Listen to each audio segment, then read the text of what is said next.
All right, we're diving into something really powerful today, the act of remembrance. We're going to explore how a single, simple act of devotion can literally ripple outwards, affecting our health, shaping the course of history, and even inspiring some absolutely breathtaking art. So, let's get into it.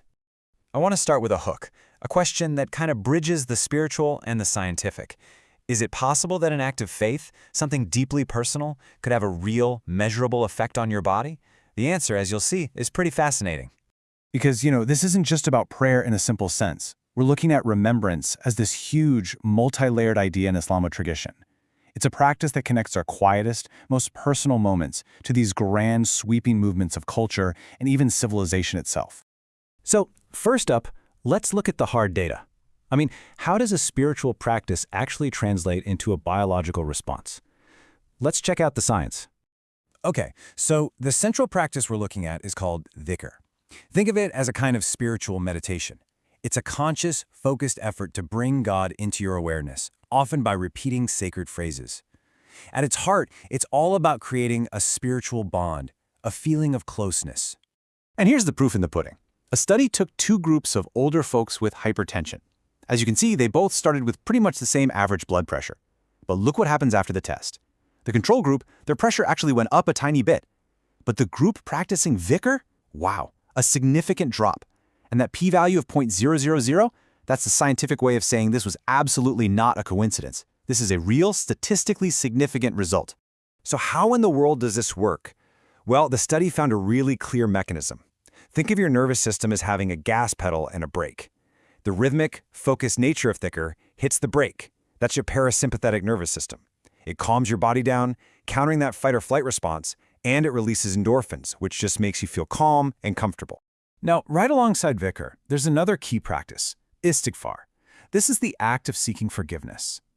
So while dhikr is about remembering God's presence, istighfar is about acknowledging our own imperfections and reaching out for divine mercy. It's another really powerful tool for, spiritual and mental upkeep. So you see, it all comes down to this incredible connection around the heart. I mean that in two ways. The practice of remembrance can literally calm the physical heart, bringing down your blood pressure. And at the exact same time, it brings peace to the spiritual heart, soothing the soul and giving you a real sense of tranquility. Okay, this is where we zoom out. Big time. We've seen the deeply personal, internal impact of remembrance. But what happens when that remembrance becomes a shared, collective experience? How can a memory fuel a movement and literally change the world? To see how that works, we're going to turn to one of the most powerful examples of collective remembrance in all of Islamic history, the tragedy of Karbala. This quote from Imam Hussein, the grandson of the Prophet Muhammad, really gets to the core of it all.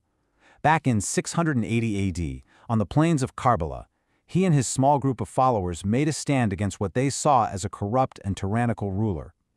For Imam Hussein, living a life of compromise with injustice, that was a disgrace worse than death. And that is why this story has lasted for centuries. The annual remembrance of Karbala, it's not just about mourning something that happened a long time ago.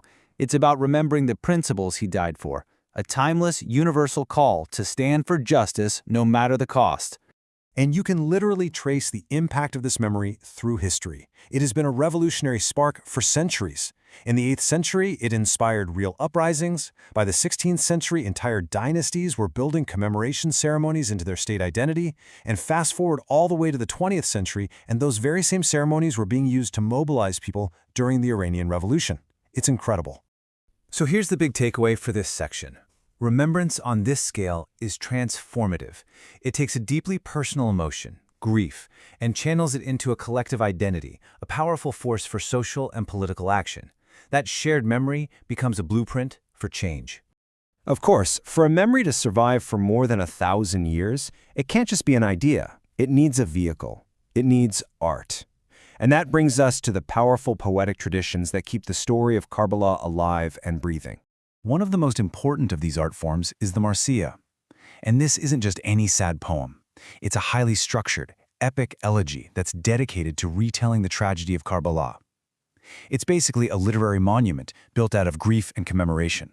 And we should be clear, this isn't just some forgotten folk tradition. The Marsiya is a deeply sophisticated art form. It's the subject of serious academic study, and it's revered for its incredible literary and emotional power. So what makes a marcia, well, a marcia? Well, it has some very distinct features. It's often written in these 6-line stanzas. Its whole purpose is to evoke this deep sense of pathos, of shared grief, and it's designed to be performed, recited out loud, dramatically, at gatherings called a majlis, where it just masterfully weaves together history, morality, and raw human emotion. But remembrance isn't only expressed through grief. There's another, equally powerful artistic tradition that focuses on something else entirely, on ecstatic devotion and praise. And that brings us to Qawwali. This is a vibrant, powerful, soul-stirring form of Sufi devotional music. You know, while a marzia might lead to tears of sorrow, Qawwali aims to do something different. It wants to transport the listener to a state of spiritual ecstasy, of pure, joyful connection with the divine. You can see the contrast so clearly when you put them side by side. Marcia is all about finding catharsis through shared grief and mourning. Qawwali is about seeking spiritual union through music and praise. One is rooted in sorrow, the other in joy and love. They are two profound paths of remembrance, just traveling on very different emotional highways. And the tradition of Qawwali is just filled with absolute legends. I mean, you've got its pioneer, the 13th century poet Amir Khusro. You've got purists like Habib Painter, and of course, you have global powerhouses like the Sabri brothers, whose passionate performances brought Qawwali to audiences all over the world. You know, this beautiful line just perfectly captures the ultimate goal of Qawwali and so much of Sufi practice. It's this idea of dissolving the ego, of the individual droplet into the vastness of the divine ocean. It's a form of remembrance that leads to this incredible feeling of complete and total unity. So, let's bring it all home. We've gone on quite a journey, right? We started with a measurable change in our own blood pressure, in our brain chemistry. From there, we went to a political movement that has lasted for centuries, and then to the absolute heights of poetry and music. It's so clear that the act of remembrance, it's so much more than just memory. It's a fundamental force that can heal the body, unite a community, and shape the very course of human history. Thank you for watching. Take care. Allah Hafiz. If you support me, please scan and pay any amount.